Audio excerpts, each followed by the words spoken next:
আজি আমি মৌফুলি medical college পাৰ হৈ তাতে ANB institute of paramedical science and technology বুলি এটা ইনষ্টিটিউট মুকলি কৰিছোঁ। তো ইয়াতে আমি মানে কিছুমান এনেকুৱা আমাৰ কোৰ্চ আছে যোনবিলাক আমি যাতে তেওঁলোকে শিক্ষাগত অৰ্হতাটোৰ লগত যাতে সাঙুৰ খায় তেওঁলোকৰ ইনকাম চ'ৰ্চটো বনাব পাৰে। যেনেকৈ আজি ছাৰে আমাৰ কৈ গ'ল যে কিছুমান ডিমাণ্ড আছে পেৰামেডিকেল কোৰ্চৰ, সেই কোৰ্চবিলাকৰ ওপৰত আমি বিশেষকৈ আমি কৰিম। যেনেকৈ DMLT হৈ গ'ল, ৰেডিঅ'লজি টেকনিচিয়ান হৈ গ'ল, এক্সৰে টেকনিচিয়ান হৈ গ'ল, আমি সেই কোৰ্চবিলাকৰ ওপৰত বেছি গুৰুত্ব দিছোঁ যাতে শিক্ষিত ল'ৰা ছোৱালীসকলে তেওঁলোকৰ শিক্ষাটো আৰু শিক্ষাটোক যাতে ইনকাম চ'ৰ্চ হিচাপে যাতে গঢ় দিব পাৰে, তেওঁলোকে যাতে শিক্ষিত নিবনুৱা নহয়, সেইটোৰ ওপৰত আমি বেছি গুৰুত্ব দিছোঁ। গতিকে তেনেকুৱা আমি প্ৰেক্টিকেল যোনখিনি নলেজ আমি ইয়াত দিয়াৰ ব্যৱস্থা কৰি যাতে তেওঁলোক এটা ইনকাম চ'ৰ্চ হিচাপে যাতে তেওঁলোকে নিজৰ জীৱনটো গঢ় দিব পাৰে, হয়, সেইটোৰ ওপৰতো আমি মানে কাম কৰিছোঁ যাতে, কাৰণ আমি এই ইনষ্টিটিউটটো এটা NGO আণ্ডাৰতে চলি আছে, হাৰ্ট আছা ছ'চিয়েল ফাউণ্ডেশ্যন বুলি এটা NGO। বৰ্তমান আমাৰ NGO 3 বছৰ হৈছে, বিভিন্ন ছেক্টৰত আমি কাম কৰি আছোঁ, প্লান্টেশ্যন হওক, এগ্ৰিকালচাৰ হওক বা বিভিন্ন দুখীয়া মানুহৰ কাৰণে যিখিনি কৰিব পৰা যায় আমি আগৰ পৰা কৰি আহিছোঁ।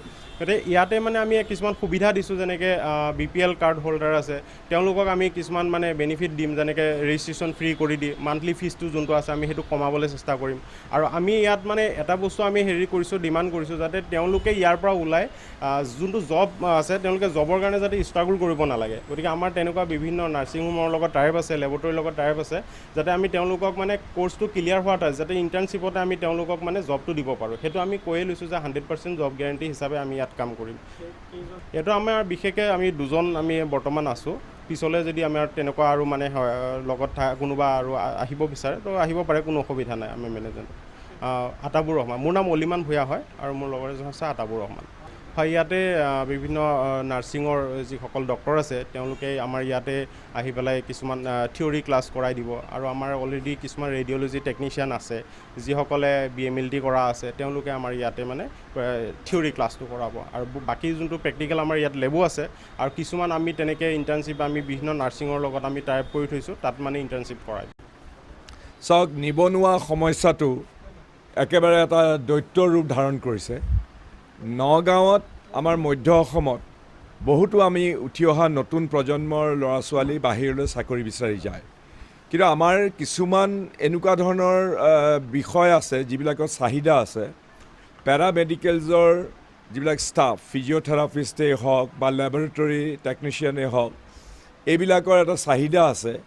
যদি এই যিবিলাকে সেইবিলাকৰ শিক্ষাগত অৰ্হতা সেইবিলাক বিষয়ত আহৰণ কৰিব বিচাৰে, আৰু যদি এনেকুৱা ধৰণৰ অৰ্হতা যিবিলাকে দিয়াত সহায় কৰে সেইবিলাক অনুষ্ঠান যদি ভালকৈ প্ৰফেশ্যনেল হয় আৰু তেওঁলোক যদি স্বীকৃত হয়, তেতিয়াহ'লে আমাৰ বিশেষকৈ মধ্য অসমৰ ল'ৰা ছোৱালীয়ে উপকৃত হ'ব। আৰু তেতিয়া তেওঁলোকৰ অৰ্হতা বৃদ্ধি পালে তেওঁলোকে বিভিন্ন ধৰণৰ, বিশেষকৈ স্বাস্থ্যসেৱা খণ্ডত তেওঁলোকে বিভিন্ন ধৰণৰ চাকৰি ওলাব। আৰু সেইকাৰণে নগাঁৱৰ মাজমজিয়াত এই অনুষ্ঠানটো গঢ় লৈ উঠাত মই অত্যন্ত সুখী। আৰু আজি মই নিজেই ইয়াত উপস্থিত থাকি এইটোৰ আৰম্ভণি কৰিবলৈ পাই পেলাই মই বৰ আনন্দিত। আৰু মই এওঁলোকক কৈছোঁ যাতে ইয়াত প্ৰফেশ্যনেল ৱেত যাতে কোনো ধৰণৰ কাৰো যাতে আপত্তি নাথাকে, সেইবিলাক সকলো সামৰি পেলাই যাতে ইয়াত তেওঁলোকে আমাৰ উঠি অহা প্ৰজন্মৰ আমাৰ ল'ৰা ছোৱালীবিলাকক যাতে এনেকুৱা ধৰণৰ অৰ্হতা প্ৰাপ্তিত সহায় কৰে, তাৰ বাবে কাম কৰি যাবৰ বাবে মই অনুৰোধ জনাইছোঁ।